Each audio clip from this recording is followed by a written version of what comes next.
Okay, hello everybody. Welcome back.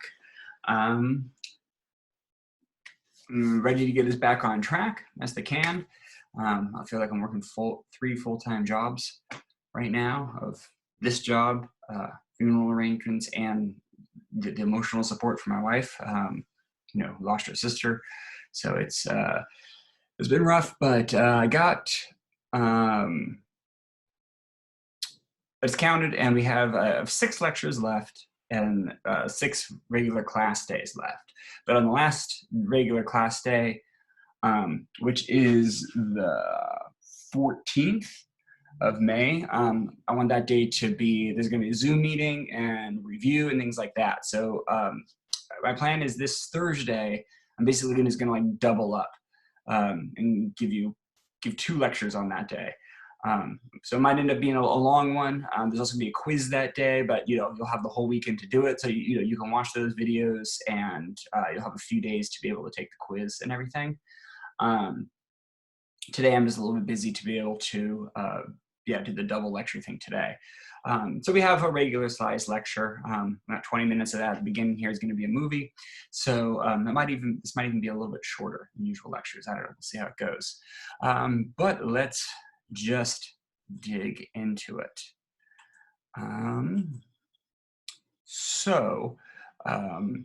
We are getting to, like I said, everything from here on out is basically going to be focusing towards on getting us to the Civil War and how that happened. And it begins with, there's 2 states that are heavily involved in starting the Civil War that don't actually play that much of a role in the Civil War. That's Texas and California. Today we're going to be looking at Texas. We're going to hit on California a little bit. Next lecture is going to be a lot about California. So, as our learning goals, there's a slide that has a bunch of little extra separate questions, and we'll talk about that after we watch this movie right here. So yeah, you have these questions are kind of their own little separate learning goal questions here. These are something I would normally have you guys do in class. We would talk about it with feedback and things like that, but obviously that is not an option.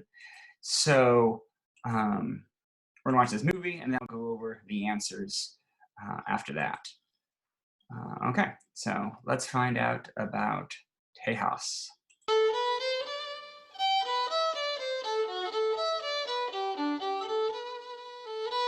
For nearly 300 years, since the days of Coronado, Spanish-speaking people had called much of the West their home. They raised vast herds of cattle in the fertile valleys of California, built cathedrals and towns of adobe along the Rio Grande in New Mexico. And in the sprawling northern province of Tejas, where Comanches and Kiowas controlled the open plains, they clustered around a handful of Catholic missions. But wherever they lived, they felt neglected by Mexico City, more than 1,000 miles away. The people of the frontier were, by and large, anti-government, anti-institutional church. They were very happy being left on their own to defend their property, to live their own lifestyles without intervention of a far-off government.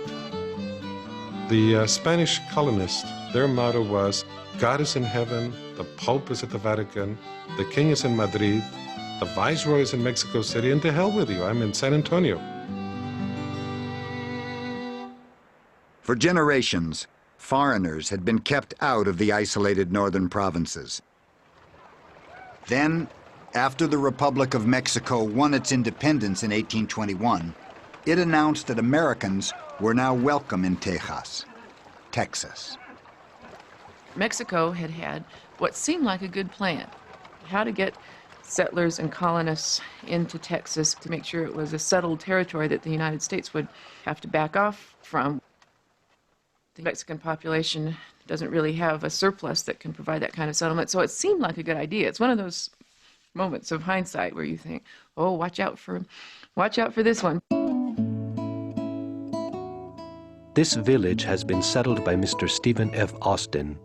a native of the United States of the North. Its population is nearly 200 persons, of which only 10 are Mexicans.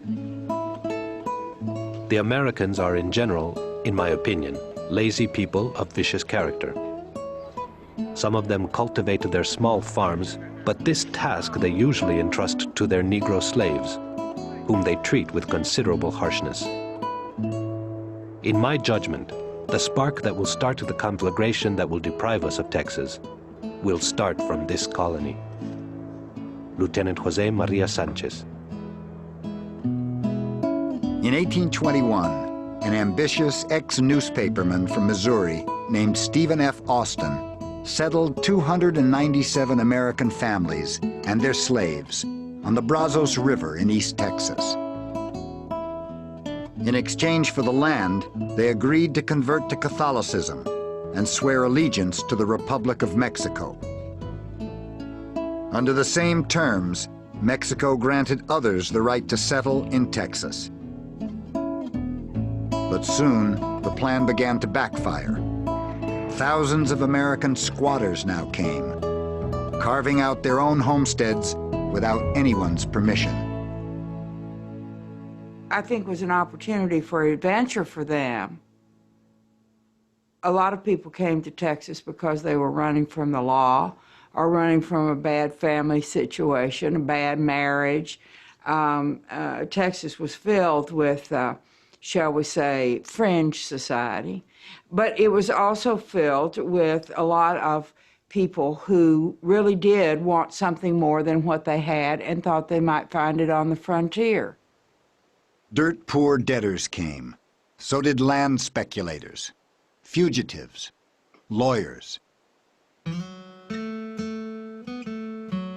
And a tall 39-year-old Tennessean with a decidedly mixed reputation.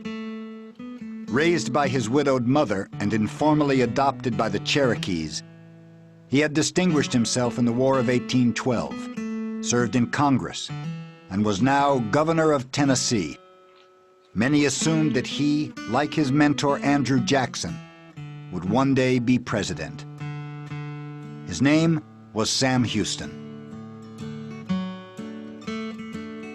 I think that he was probably one of the most difficult, the most irascible, the most principled, the most opinionated man in American history. He was flamboyant. He wore vests that were furry, or he would have on a jacket, and on top of that, an Indian blanket. He was the first man to wear beads on the floor of the United States Senate. I like that.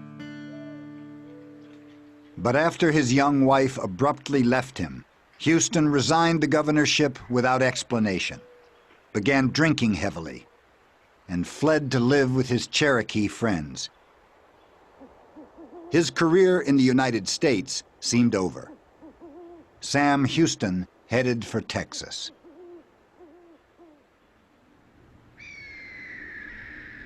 An eagle swooped down near my head, and then soaring aloft with wildest screams was lost in the rays of the setting sun. I knew that a great destiny waited for me in the West. Sam Houston. There were now nearly 35,000 American-born immigrants and their slaves in Texas, 10 times the number of Spanish-speaking Tejanos. Despite growing tensions, and despite their many differences, both groups agreed on one thing. They resented taking orders from far-off Mexico City. Then in 1835, General Antonio Lopez de Santa Anna was elected President of Mexico. At first, he promised to restore greater autonomy to Texas. Instead, Santa Anna declared himself dictator, the Napoleon of the West, and when Texans rebelled and talked of independence, he led an army north, 5,300 men, flying a black flag that meant no quarter. Let each man come with a good rifle and 100 rounds of ammunition, and come soon. Sam Houston. Because of his past military experience, Sam Houston was put in command of Texan forces. He called for more men from Texas and from the United States. In Washington, President Andrew Jackson ordered a policy of strict neutrality. He wanted to buy Texas, not fight a war over it. But Texas meetings were held all over the country. Eager young men signed up by the battalion.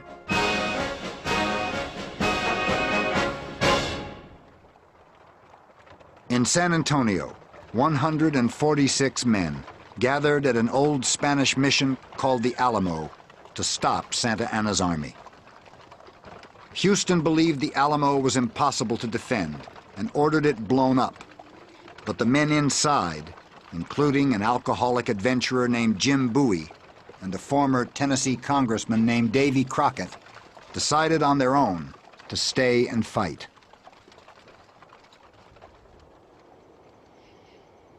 On February 24th, 1836, Santa Anna reached San Antonio and demanded that the Alamo's occupants surrender or be annihilated.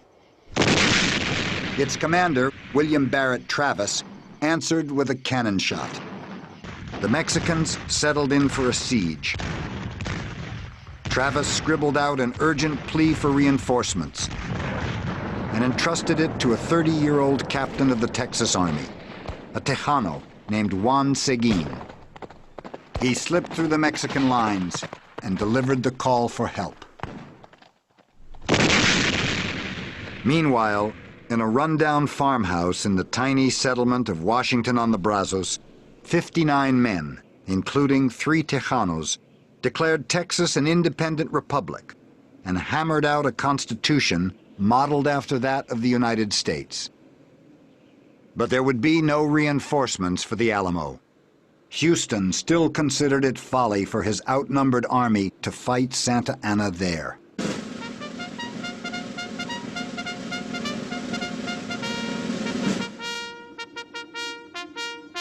At 5 a.m. on the morning of March 6, 1836, after 13 days of siege, Santa Anna's bugler blew the degüello, the signal for death in the bull ring. 2,600 Mexican soldiers charged the Alamo into a hail of Texan gunfire. At least 600 Mexican soldiers died that morning, though Santa Anna would officially admit to just 70 deaths among his men. But the odds proved overwhelming. In a matter of hours, the Alamo was taken. And in the end, all its defenders, Americans and Tejanos alike, lay dead.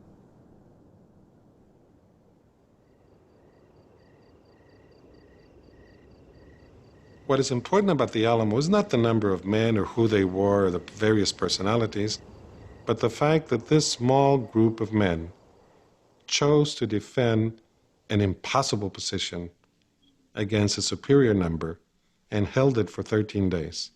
They chose this place knowing that it would mean sure death. The killing went on. Santa Anna took a second fort called Goliad. Its defenders were pirates, he said, foreigners intent on stealing Mexican territory. He ordered 300 men, most of them Americans, to be shot and their corpses burned. Our garrison was taken and massacred. If such conduct is not sufficient to arouse the patriotic feelings of the Sons of Liberty, I know not what will. Rather than be driven out of this country, I will leave my bones to blanch on the plains of Texas. Private G.A. Giddings. Santa Anna pushed on.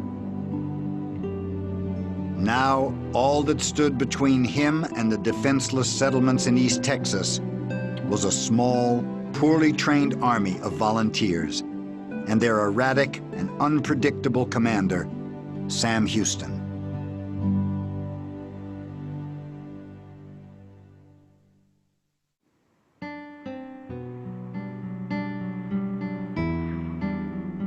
General Houston, sir, the enemy are laughing you to scorn. You must fight them. You must retreat no further.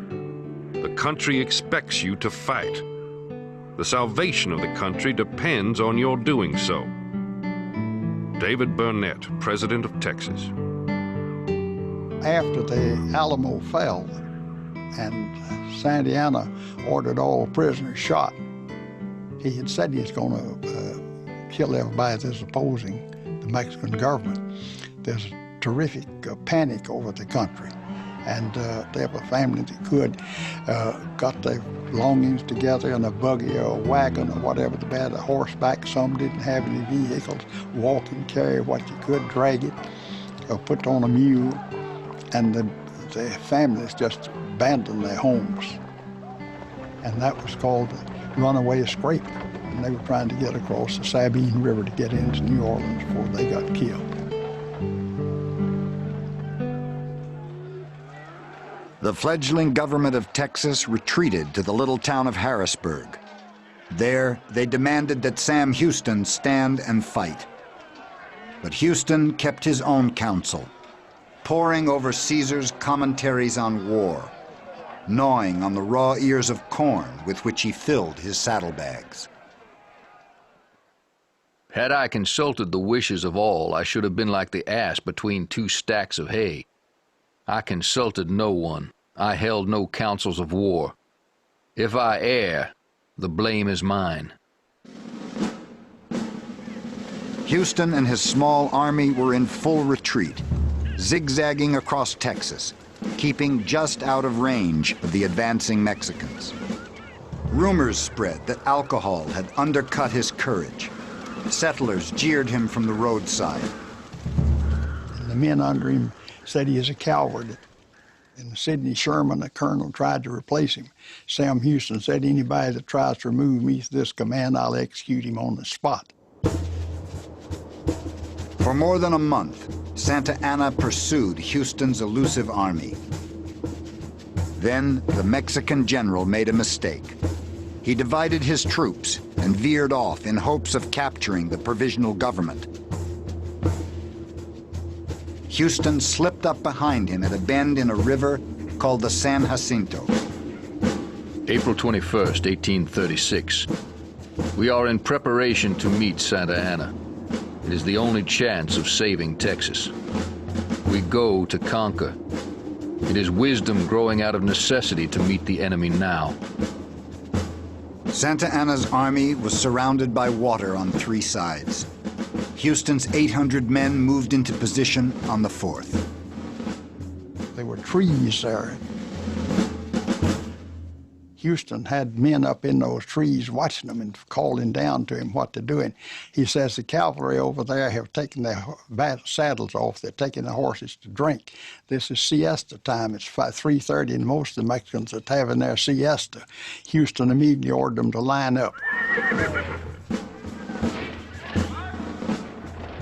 Trust in God and fear not, he told his men. Remember Goliad. Remember the Alamo. Houston led the charge himself, swinging his saber. His horse fell, hit 5 times. Houston climbed onto another horse. It too was killed. And this time Houston's right leg was splintered by a musket ball. But Santa Anna's army was on the run. The Texans and a company of Tejanos under Juan Seguin were right behind them. The fighting lasted just 18 minutes.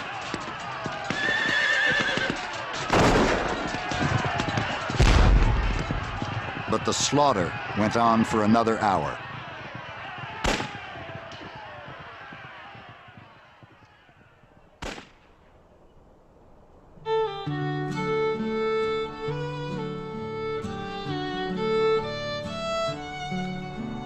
When it was all over, 600 Mexican soldiers lay dead.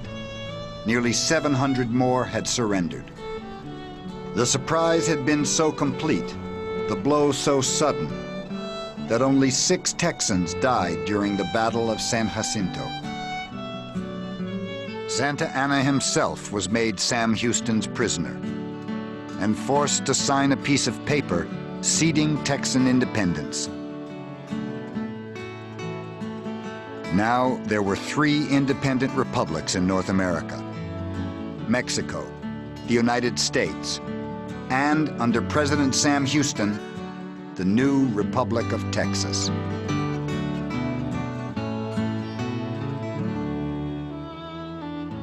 The loss of Texas will inevitably result in the loss of New Mexico and the Californias. Little by little, our territory will be absorbed until only an insignificant part is left to us. Our national existence will end like those weak meteors that from time to time shine fitfully in the firmament and disappear. José María Tornelli Mendeville.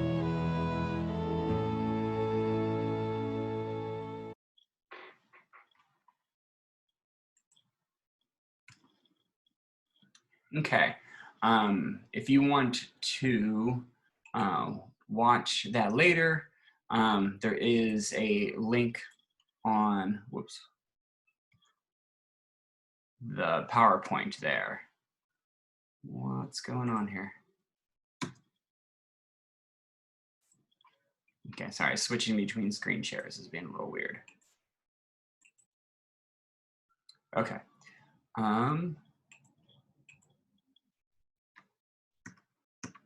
Yeah, the Texas Revolution video, you can go ahead and watch that later on. How did the Tejas Mexicans view their national government? They consider themselves to be separate. They're very far away from Mexico City. They didn't like it. Mexican government, had been changing a lot, since gaining Mexican independence in 1821. They go through, the Mexican Empire, then the First Republic, and then, becomes an empire again under Santa Anna. So, they have a tough go of it, but in Texas, and we'll see the same thing in California, they see, we're far away. We are our own thing over here. That's how they view it. How did the Tejas Mexicans view Americans who moved into that region? There's that quote about them being lazy, kind of uncouth, bad to their slaves. When Americans first started moving there, they're like, okay, this seems fine if they become, Catholic and Mexican. But the Americans who came really didn't have any interest in doing that. They were just looking to expand slavery and run very much like the American South did. And the Tejas Mexicans didn't like that very much. By the time of the Battle of the Alamo, who were the two sides in conflict?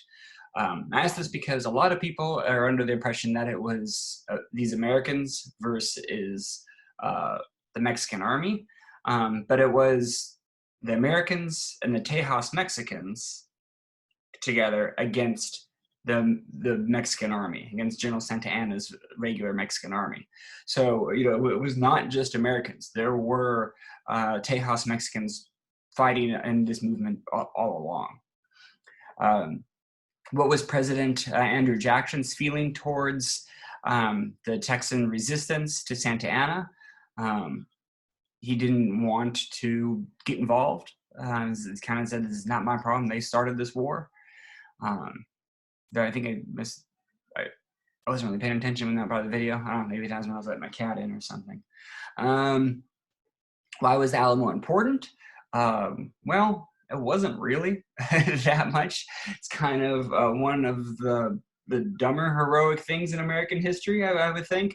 I never really did understand why they decided to stay there, but ostensibly it slowed down Santa Anna for Sam Houston to be able to get his army together. That extended siege was gave him a little bit of time. Though we saw he didn't fight for over a month after that anyway. But it also became sort of a rallying cry. It became the idea of remember the Alamo, and in general that would become sort of a rallying cry going into the Mexican-American War. It would help this sort of mythic story of these brave Americans and Mexicans fighting against, the tyrannical Mexican army, gave Americans a story that they liked, of heroism, whatnot. What was the result of the Texas Revolution? Well, after Sam Houston finally does beat Santa Anna, and I'm reminded sort of kind of George Washington's strategy of of retreat. As long as there's an army in the field, that they can't, Santa Anna couldn't be victorious, so he had to keep chasing him around until Sam Houston got to pick his battle site and mop the floor with Santa Anna, and Texas becomes an independent republic. Okay, some of those questions will appear on the future quiz that's coming up on Thursday. I should say since it wasn't all that long since the last quiz, this and the lectures that I put out on Thursday, those will all be part of the quiz. So there's a lot, and I'm probably not going to fully make that quiz until after I give the lectures. So the quiz will end up getting posted kind of later, much later in the day, evening, even. Okay, so Texas is an independent republic now, but that's really for as much as the people of Texas love to be, we're the Lone Star State, we're an independent republic, all this stuff, and for 9 years they were an independent republic, it was very little doubt that Texas was going to become part of the United States. They wouldn't really be able to stand on their own. Santana never really he was going to come back. He did not get over the idea of just giving up this part, this country, and probably the only reason he didn't invade before was because he knew Americans had their back. There were a lot of Americans, especially in the South, that wanted to back up Texas and wanted to make Texas a state. The only reason it really didn't happen any earlier was because it's a huge state that would be a slave state. It's a massive area, and there wasn't really any sort of corresponding free state that was ready to become part of the Union at that time, and the North wouldn't give the Southerners that much representation in Congress. So that was really this sort of political debate in Washington, these butting heads about slavery, was why Texas remained independent for so long. But there was sort of no question that they would become part of the United States at some point. But it was kind of left hanging, became more and more of an issue about Texas needs to become part of the Union. And in the 1844 election, a former, where is he from? Let's say he's Tennessee, a former Tennessee governor. I'm forgetting at the moment exactly where Polk is from. I'm pretty sure he used to be governor of Tennessee. But anyway, he ran on the platform of, I will make Texas part of the Union. I have a plan to work it out. And he even said, I'm only going to run in one election. I'm going to win this territory, and I'm not going to run for president again. And then I'm out. And that's what he did. He wins the election, brings Texas in. He's going to bring the United States into war. Wins that war. After the war's over, he moves back to Tennessee and dies of cholera only 3 months later. So he came to do a job. And Polk is one of those presidents that most of us had never heard of. But he's actually pretty important president in American history. And he's a very serious man.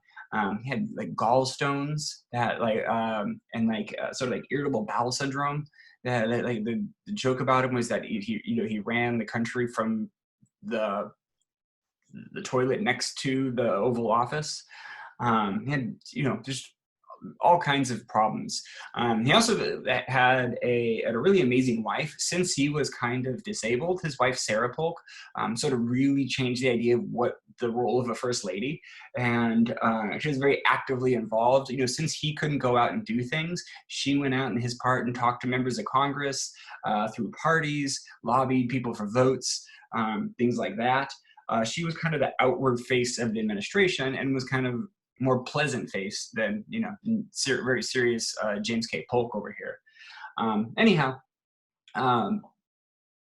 so since everybody sort of knew as, you know, the idea of Texas, like in general, becoming part of the country was so that's where this is when manifest destiny first became a term. It is an idea that had been around. You haven't having the United States go from the Atlantic Ocean to the Pacific Ocean, but the sense that you know, the actual phrase "manifest destiny" appears at this time as a means of, you know, this is a thing that is going to happen. It is God's will, and you know, you can't stand in the way of His progress. You know, and Texas was like kind of the first step in that. But everybody knew for Texas to happen, there was going to be, you know, if that happened, there was going to be a war with Mexico. Everybody knew that was going to happen, and there's this understanding if Texas came in, there was basically the South owed the North another big free state. And a lot of people were already planning on that being California. So Polk comes into office and immediately annexes Texas. He gets it negotiated through Congress. We are annexing Texas.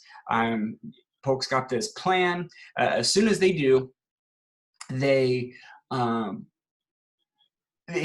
Polk sends General Zachary Taylor, who would be the next president after Polk, down to the border to patrol the border. This was a provocative move because there was different ideas of where the border was. The Americans said the Texas border is at on the Rio Grande River, where Mexico, at least as far as they were recognizing you know, Texas as being part of the United States, they said it's on the Nejas River. I forget if I'm pronouncing that right. Nejas, I think it's Nejas, along the Nejas River. So, you know, so the American army comes in, you know, passes the Nejas River. They're going along the Rio Grande. They run into a Mexican army who's patrolling, and they said, "Hey, you're in Mexico right now." And General Taylor says, "No, we're in the United States," and they fight a little battle over this. So, you know, they knew they were getting into this border dispute. It's really just a small little skirmish they get, but this is the justification they need for starting a war. And as sort of a pretext for something. Everybody knew this was like how this was going to play out, but it gave the Americans a chance to say, "Oh, the Mexicans invaded our territory," and you know, it's official now. So this begins the Mexican-American War, and Polk's plan in this, you know, straight from the beginning is, you know, we're going to annex Texas, we're going to fight this war, we're going to take California. You know, we'll have that even out. The free state, slave state thing will be even. This is a win-win for everybody. Everybody wins except for Mexico, at least. And California, keep in mind, gold had not yet been discovered in California. The gold rush is not happening. We're going to talk about the gold rush next time. But they wanted, California was still very desirable. For a long time, everybody had sort of ignored California, and I'll give a little bit of history about that in a moment. But it was becoming more and more valuable because, you know, it's this rich farmland everybody knew was there. You know, people going in the Central Valley that was really not being used. Most of the Mexicans that had been living in California were doing it for ranching. So Americans, they loved cultivating that land, and they wanted to get on that. But more importantly, they wanted all of these bays, these nice, beautiful bays like the San Francisco Bay, that you could park. And you know, the entire American Navy in the San Francisco Bay, and it's protected from you know, from weather and storms and things like that. It's this perfect natural bay, and all along the coast there's all of these nice places, like nice little bays, because it's a gateway to Asia. More and more trade with Asia was becoming more and more valuable, and we'll talk a little more about that later on too. But people really wanted this trip back and forth, building the Asia, and the San Francisco Bay is the perfect place to have that. So it was very desirable property way before anybody knew gold was there. But once gold gets discovered, that's really going to change the dynamic. So most of the Mexican-American War is going to be fought in the interior. It's going to, you can see on this map, all these battles and these blue lines that General Winfield Scott, who will later be fighting the Civil War, he'll fight the first part of the Union, be the first Union commander in the Civil War. He basically wins this war, making his way down. There are some big battles. I have this thing too early. I suppose I might as well just throw this in here. But it's at the same time the war is breaking out that they negotiate with the British Empire, the Oregon Territory. This is where the Canadian border becomes finalized. Canada, was a British holding. To this day, Canada is still a British Commonwealth. They still have the Queen of of England on their money because they're independent, but they share the same queen. But it was very much the part of the British Empire at that time, and there's the border from where Canada ended and where the United States territory began was kind of fuzzy. So these two longtime allies were able to go. Everything has gotten very nice now between the British Empire and the Americans, and they're able to nicely negotiate to say everything below the 49th parallel is now the United States. So that's just a little side, just so that for when you see the finished map, that this is the thing that happened. But anyway, I'm going to center on Monterey and California because that's important to the California story. Of course, that's being in California. Many of you have been to Monterey. Monterey, the Americans are going to take Monterey, California very easily. Don't get that confused with the Battle of Monterey, which is actually there's two battles in Monterey, and that's Monterey with two R's. There's a town called Monterey on the Gulf of Mexico on the Atlantic Ocean coast, the eastern coast of Mexico, and there was some pretty crazy battles being fought there along the way. We're not going to talk about those battles though, and we're not going to really talk about any of the war between the bloody war happening in the interior of Mexico as Winfield Scott makes his way to Mexico City and basically sacks Mexico City and forces them to surrender. That's the thrust of the war and how everything happens. We're going to concentrate now on what's going on in California. So I think I need to let my cat out. She's staring at me. All right. Get out.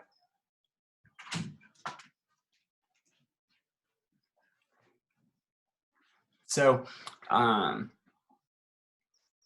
Monterey, California was the capital of Spanish California. And it would later be, then was the capital of Mexican California. It gets captured. So at 1842, no, 1842,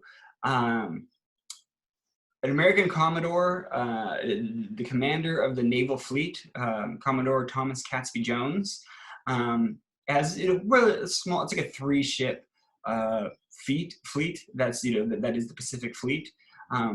There's not a big naval presence for the Americans in the Pacific Ocean, and he was stationed in Peru at the moment in 1842, and he gets word that war broke out between the United States and Mexico. And he has standing orders to go up and take Monterey. If he gets word that war breaks out between Mexico and the United States, take Monterey, California right away and seize it. He can't verify his orders when he gets this word. There's no phones, there's no cell phones or anything. He'd have to wait months to send a letter to Washington being like, should I go? Should I follow through with the orders that you gave me? You can't do that. So he just goes up to Monterey, takes it without firing any shots, completely surprises the Mexican army in Monterey, puts up the American flag, and he's very happy about just conquering California without firing a single casualty. Now you might notice a problem here. Keen listeners, or if you've been paying attention to the slides here, might notice something Thomas Catsby Jones did wrong here in 1842. The Mexican-American War doesn't begin until 1846. They were not at war in 1842. The information that he got was bad, and he basically almost started a war between Mexico and the United States. He seized it too early, and an American diplomat named Thomas Larkin was in Monterey at the time, and he had been in communication with the president, and told Catsby Jones, "Hey, we're not at war. You better get going and go talk to the governor and make nice about what just happened." So Catsby Jones, kind of embarrassed, takes down the American flag, puts the Mexican flag back up. Sorry about that, guys. Gets on his boat, sails down to Los Angeles, where the governor was in Los Angeles at that time, and apologizes, like, "Hey, I'm so sorry that I accidentally conquered your state." And Governor of California is basically like, "Hey, that's cool. Don't worry about it. Just give me $40,000." And for some reason, he asked for a bunch of musical instruments, and they were just short on them at the moment. Catsby Jones said, "Well, I'm not really authorized to do that, and I'm not really that sorry. I'm not going to pay you a giant bribe because there's nothing you can do about it." So he just left. And nothing happened because of that. But this really tipped the American hand that California was on their wish list. That they had the standing orders to go sack it. As soon as shit starts to go down.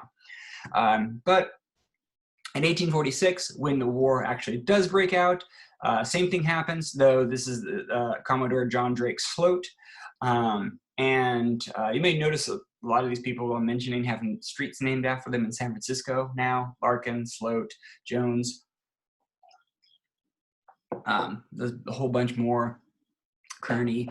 Nobody's going to start going on that. Anyway, he goes up and also takes, in 1846, when he's actually supposed to, and is able to take Monterey also without firing a single shot. The only shots fired were a 21-gun salute, honoring what happened. And actually, the Mexican garrison had already pulled out. They knew the Americans were coming because this has happened before, and they went down to Los Angeles. There was really not a lot of battles fought in California. There were some small battles around, like later in this conflict around Los Angeles. They knew Los Angeles was the place they could hold, had the most sort of loyal people of Mexicans that were willing to fight around Los Angeles. So there were some small battles around here. A lot of the Mexican Californians were actually pretty okay with with becoming part of the United States. There was not a lot of loyalty to Mexico here. Again, they're a long way from Mexico City. A lot of people had made the calculation, we'll get more money and attention, if we go with the Americans. So I'm going to quickly run us through California history here. As a California historian, which was my main work when I was a grad student, I hate doing this truncated version. I teach California history. I encourage any of you to take, but we're going to quickly run through California history here because it does sort of play an important role in these next two lectures, and it is where we live. So Juan Rodriguez Cabrillo. He was sailing for Spain, but he might have been Portuguese. Both countries actually claim him, actually. But anyway, he is the first European to set foot in what's now Alta California. He lands in San Diego and comes up along the coast, has pretty nice relations with the natives. His job was really just scouting out bays, looking for nice natural harbors, and make good relations with the natives. He names this, this area California, because at the time there was this very popular Spanish romance novel, and not romance in the sense of like, stable boys and the princess kind of thing, is that Fabio is not on the cover of this kind of thing. Romance novel is meant sort of like adventure fantasy novel. And there's a series of books about this half Spanish, half English knight who goes around and getting into adventures in around Europe. And in this popular novel, this La Cerveza de Esplandian, there's a passage that describes an island. It says, "No, on the right hand of the Indies exists an island called California, very close to this side of earthly paradise. It was populated by black women without any man existing there, because they lived the way of the Amazons. They had beautiful and robust bodies and were brave and very strong. Their island was the strongest in the world, with cliffs and rocky shores. Their weapons were golden, and so were their harnesses of wild beasts, which they domesticated and rode, because of no other metal on the island other than gold." So, and in this book, that these these black Amazonian women of California fight in the Battle of Constantinople. They help the Turkish Muslims conquer Constantinople, which is now Istanbul. And that was a really big deal at the time, that Europeans cared way more about that than anything going on in the New World in the 1500s. But anyhow, and so there's these these black Muslim Amazonian women supposedly came from this island called California. It's because the queen was called Khalifa in the book. Like a caliph is is a Muslim leader, or a caliph, is a Muslim leader.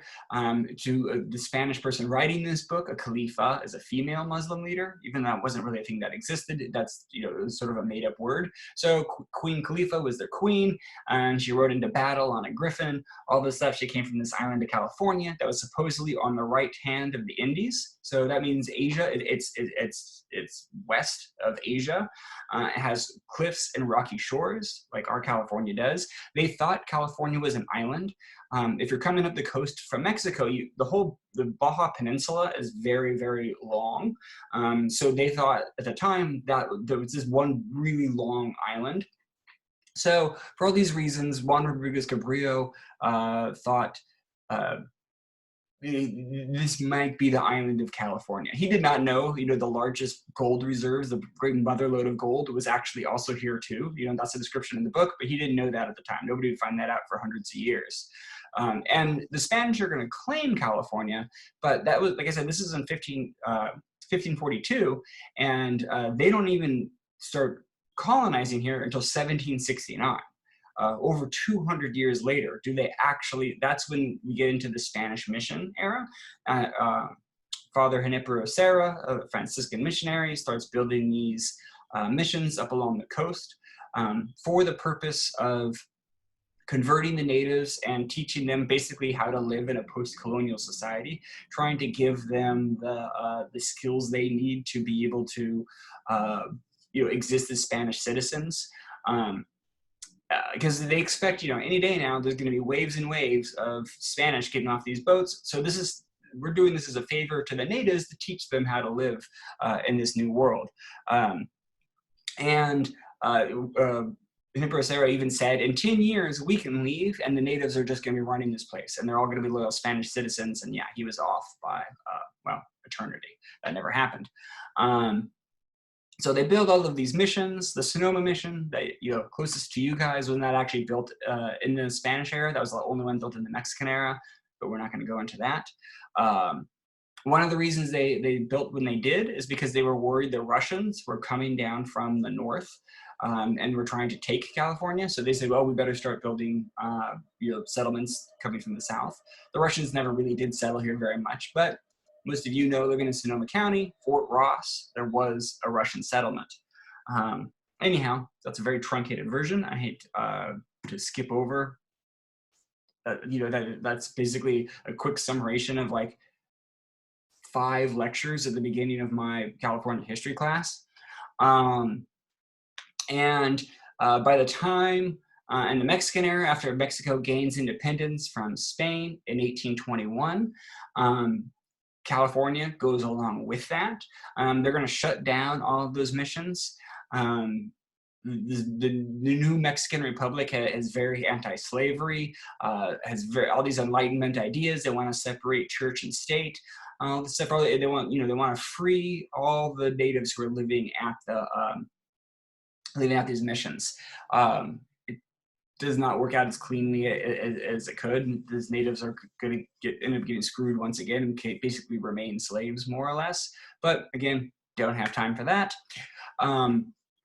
In Mexican California, by now there are people that that had been living. There's generations of people that were separate from the missions that had been living there. People of Spanish blood, but were born in California, called themselves Californios.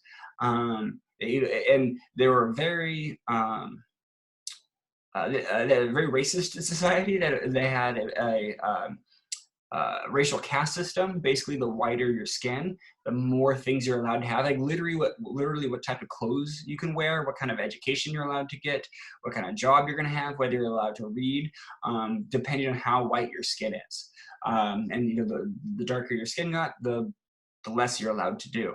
But I mean, this era only lasts about 20 years or so. Everything in the California era is very laid back. There's almost no economy. Everybody knows each other. There's, only a few thousand people. I think there's 4,000 non-native people in the state, and they all basically know each other. And ranching is their only economy. Everything they need, they trade out with cow hides and things like that. Was there anything else I need to say? I don't think so. Like I said, that's a pretty quick summation there. But they definitely have their own unique culture. The same way the Tejas Mexicans did, the California Mexicans did as well. And it is very interesting history and culture that they had that separate. And like I said, by the time the Mexican-American War breaks out, there were a number of Californios who wanted to become part of the United States. Amongst those was a guy named Mariano Guadalupe Vallejo. And he was a Don. Don was a leader of a California family. They had these big land grants, these big pieces of property. The same way like Don Corleone, you have a Don in like a mafia family, has the same sort of title. These were crime families. But he's the leader of this big family in this huge area, and he's sort of responsible for almost all the land north of the bay. He has huge, massive areas. He lives in Sonoma. The mission was built there, and that's also he had his mansion, his seat of power. Sonoma was a very tiny little town, and like I said, he's very favorable towards American annexation. But you probably know, those of you who grew up in Sonoma know something about the Bear Flag Revolt. And this is essentially, again, I hate giving truncated versions of these things, but an American military commander, John C. Fremont, who was really part of the Topographical Corps. His job was really about like making maps and exploring the West. But he had gotten orders from the president basically to stir up trouble in California. When the Mexican-American War breaks out, he basically there's a lot of Americans already living in the area, especially in the area that's now Sacramento, around what was Sutter's Fort. There are a lot of American settlers already living there, farming and things like that. And Fremont had orders to start trouble wherever you can to disrupt Mexican rule. It'll make it that much easier for us to be able to take Mexico or take California. And Fremont got this idea of starting this sort of like fake revolution. He got all of these American settlers that are living near Sutter's Fort, all riled up about this being mistreated by Mexican soldiers, which never happened. Mexican soldiers were actually, like I said, very mellow. They didn't really mess with the Americans at all. But he made up these fake attacks and wrote letters describing these attacks and stuff like that. It didn't happen. And he did not go with these Americans, but he sent these American settlers to Sonoma to capture General Mariano Vallejo. And the reason they picked Sonoma is because it has lots of symbolic value. Like I said, he's basically, he's technically a general in the Mexican army, though he didn't really fight in any battles. It was just a symbolic title, more or less. And but so he himself is technically a military leader. He has all this land north of the bay. So he's an easy target. He has nobody, those soldiers to defend himself or anything like that. Taking like the city of Yerba Buena, which was San Francisco, that would be much harder. There were a lot of people living there. There were soldiers based there. Trying to take Monterey, the capital of California. Fremont actually tried that and almost got his ass kicked. So he said, "Hey, go take Sonoma because it has this sort of symbolic value." They General Mariano Vallejo wakes up to a knock on the door one morning, looks out the window, sees these scruffy American settlers down there. They call these guys Los Osos, the bears, because they were big and hairy. And he puts on his military uniform and goes down and says, come on in. They say, you're under arrest, for mistreating American settlers. He says, well, why don't we talk about this? Californians are really big on hospitality, on being polite to guests. So he gives them a bunch of food and wine and says, here's a big cask of wine to give to your men outside.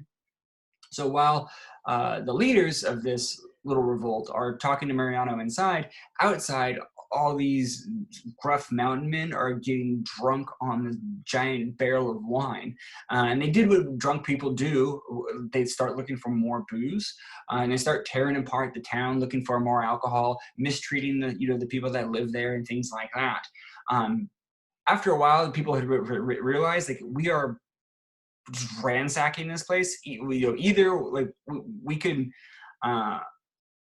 be thugs, and thieves, or if we make this a political thing, then we are heroes. We're starting a revolution. And I think really they had planned this from the beginning because they had a flag on them, this flag with a bear and a star on it. They embraced that name, Los Osos. They ran that up the flagpole and said, California is now an independent republic. Like I said, they'd have this begin. That flag is, more or less where we get our flag today. This become known as the Bear Flag Revolt. A lot of people say technically California was an independent republic, the same way Texas was, same way Vermont was. But it's really bullshit because they didn't have anything. They had no government. They had no elections. They didn't administrate over anything. They didn't do anything. This was a group of, a few dozen guys in Sonoma raising up a flag and then just hanging out and getting drunk for a few weeks. When they finally do make their way back down to San Francisco, the city had already been taken by an actual naval commander, the actual representative of the U.S. Army, Commodore Sloat, and he says, no, this is not an independent republic. This is a U.S. territory. We don't need to go through this thing like we did with Texas with this intermediary period. This is just a U.S. territory, and it has always been a U.S. territory, since we conquered Monterey. So when people tell you California was an independent republic, that's not really. You can tell them that, not so much. But on most trivia, if you're taking a pub quiz or something like that, most people, consider that to be a fact. So anyway, the battle, to win the Mexican-American War, like I said, not really fought in California. There was some stuff. They took California pretty easily. But when General Winfield Scott does win this, finally does, takes Mexico City, they negotiate a peace in this little suburb of the city, which is now a neighborhood in Mexico DF called Guadalupe Hidalgo. And so that's what, the treaty that they come to in this little neighborhood. The Treaty of Guadalupe Hidalgo is the official terms of surrender from Mexico to the United States. The Americans could have taken all of Mexico if they wanted it, but they didn't. There was actually a debate of doing this. And the reason they decided not to, Congress had talked about this, that basically for racist reasons, they said, yeah, maybe we would take Mexico, except for all the Mexican people living there. They're like, we don't want to try making those people Americans. They can't be Americans. But everything above the Rio Grande River and this huge area up here, there's not that many people living there yet, so we can send American settlers into that, which is basically how they decided to do it. So in this treaty, the U.S. is going to pay Mexico $15 million. In exchange for that, they're going to get, officially they have to give up Texas. They're going to get California, Nevada, Utah, New Mexico, Arizona, parts of Colorado and Wyoming. All of that is now territory of the United States. It's not a state yet, it's just territory. And this was, a big deal. This is why James K. Polk, doesn't get a lot of credit. The way Thomas Jefferson, does for doubling the size of the country, the Louisiana Purchase. This area is almost as big. It's not as big. Maybe about like 70% of Louisiana Purchase size. That's a huge adding to the country, and Polk doesn't get the credit for that for some reason. Also part of this deal, anybody who lives on the above the side of the border, anybody who is a Mexican citizen and wants to become an American citizen can. They have to take American citizenship to stay here, and most of them decided to stay. A lot of those Californios will be important in the early days of American state California. We'll talk about that next time, though. So with this, you have almost the borders we have today in the continental United States. We might talk about this little area in Arizona and New Mexico here, this Gadsden Purchase that happens a few years later in 1853. That also has an interesting story. So I don't know, I might talk about that next time. But more or less, we have the full United States, the shape that we know and love today. And of course, Alaska and Hawaii would become states in 1959, so that was much later. The last thing I want to mention about this is the political fight that was going on in Washington throughout the war. As soon as the war begins, there's this fight over, are we going to allow slavery in the new territory? There's this assumption they're going to win this thing. Americans, had a much stronger military force from the beginning of this thing, so that they expected to win, and they're going into this assuming they're going to win, and they know what area they want. At the end of this, they don't know what the borders are going to be exactly, but they know there's going to be a lot of new territory added. That's the whole reason they really went into this thing, was to add a bunch of new territory. And an anti-slavery representative from Massachusetts named David Wilmot kept putting forward this bill. Sometimes they're called provisos. Don't worry about that. It's a law they're trying to get passed. So, it's not quite a law. It's a statement they're trying to get through to make official. Don't think too hard about the word proviso, but it's basically a statement saying any territory we get in from the Mexican-American War, we cannot allow slavery. And they kept trying to get this passed as parts of other bills. That's the thing, it would get added on to one bill, and then wouldn't get passed, and have to take it off and try to add it to another, and it doesn't get passed. So like every law going through Congress at this time, the Northerners are trying to get this Wilmot Proviso passed because they're sick of allowing slavery to expand. like I mentioned this before, like they started to feel like they're on the hook morally for allowing, so, you know, it's one thing to live in a country where there is slavery, but to allow slavery into new territories is just making things that much worse. There's gonna be more I'm gonna talk about that slavery debate next time. We're gonna see it play out here in California. But the Northerners are getting really, really sick of slavery. And the Southerners are feeling for slavery to survive, it must continue to expand. It can't stop. We need to keep those representative votes in Congress. So it needs to keep growing, and you know it's great for our economy, and they love their way of life, and they want it to keep growing. So you know, it's like a shark; it needs to, you know, keep eating to survive, and that's how they see it. And Northerners basically would like want to keep that shark from swimming. Like, no more. We won't touch slavery where it is, but we do not want it to grow any further. And that's the Northern position, more or less. But this bill never gets passed.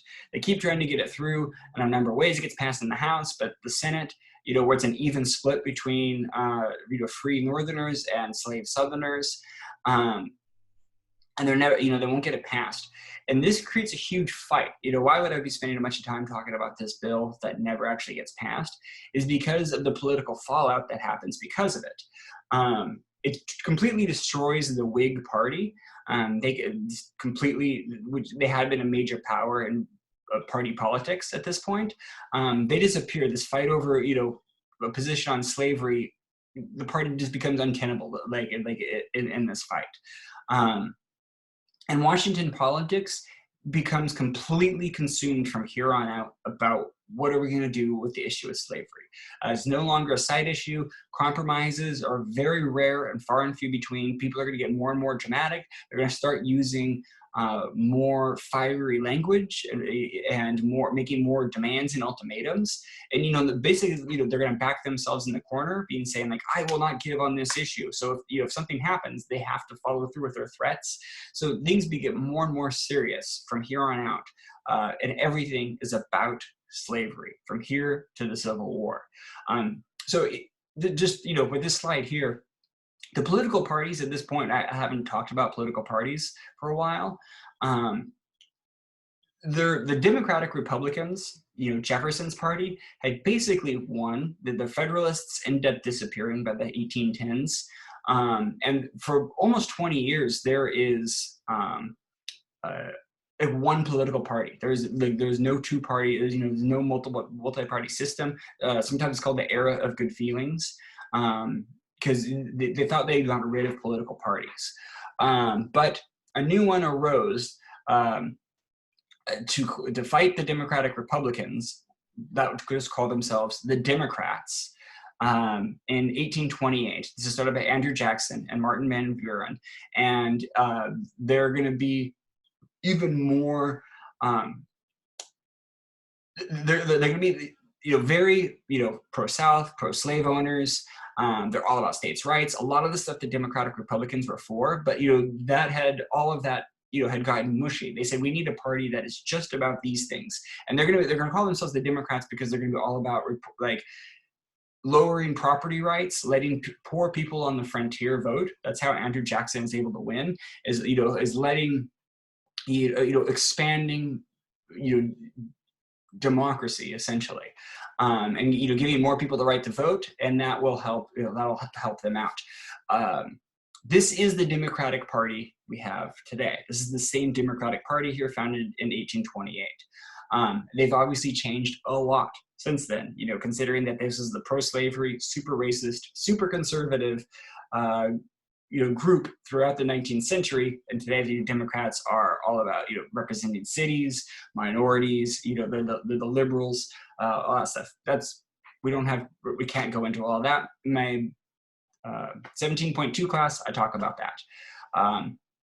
So to go against this new Democratic Party, the Whig Party forms with Henry Clay and Daniel Webster. This is basically just opposition party to the Democrats, and all the things. They're pro, the pro-industry, pro-North, pro-business. It does not fit along as clean ideological lines. The issues they fought about then are different than they're fighting for us today. So I'm not going to really go into detail here, because the Whigs end up disappearing, they fall apart because of the Wilmot Proviso in this election of 1848. This new party arises, Martin Van Buren, the guy that helped fill the Democrats, ends up starting a new party because he says the Democrats went wild. They're too far, and now he wants to start an opposition party for the party that he had started. So the Free Soilers come around for a little while. I'll talk some more about the Free Soil party next time. They're more anti-slavery, and it's not until in 2 lectures from now we'll talk about the Republicans. The Republicans are going to be the very anti-slavery party. They're going to begin in 1854. All this is really like, I don't know, like I will ask some about political parties later on some stuff, very generally. Yeah, but we'll get to that. We'll get to what I'm going to talk about with that later on. There's a little bit about that on the final, but basically I'm going to want you to know who the Democrats were at this time and who the Republicans were in the 1850s, but Republicans don't exist, here yet in 1848. The main thing I want you to understand is that slavery is the thing that runs through all of this. Slavery, more and more, is the ideological hill that people are going to die on, whether they're pro or anti. And next time we'll see, when I talk about the Free Soilers and this free labor ideology, we'll see in opposition to slavery, where people were just sort of anti-slavery before, there's going to be this new sort of ideology that comes along that will become the American dream today. It will become like how Americans view income inequality and how wealth is distributed throughout the economy. It'll come to define sort of American capitalism as we know it, and that like I said, comes out of this debate over slavery. So that's the main thing I want you to get at the end of today's lecture. I hope I didn't go on too long about that last part here. So that's it for today, and I will see you with 2 lectures I'm going to post. That's the goal right now. 2 lectures I'm going to post on Thursday, and then I'll post a quiz. So, all right, have a good week, everybody.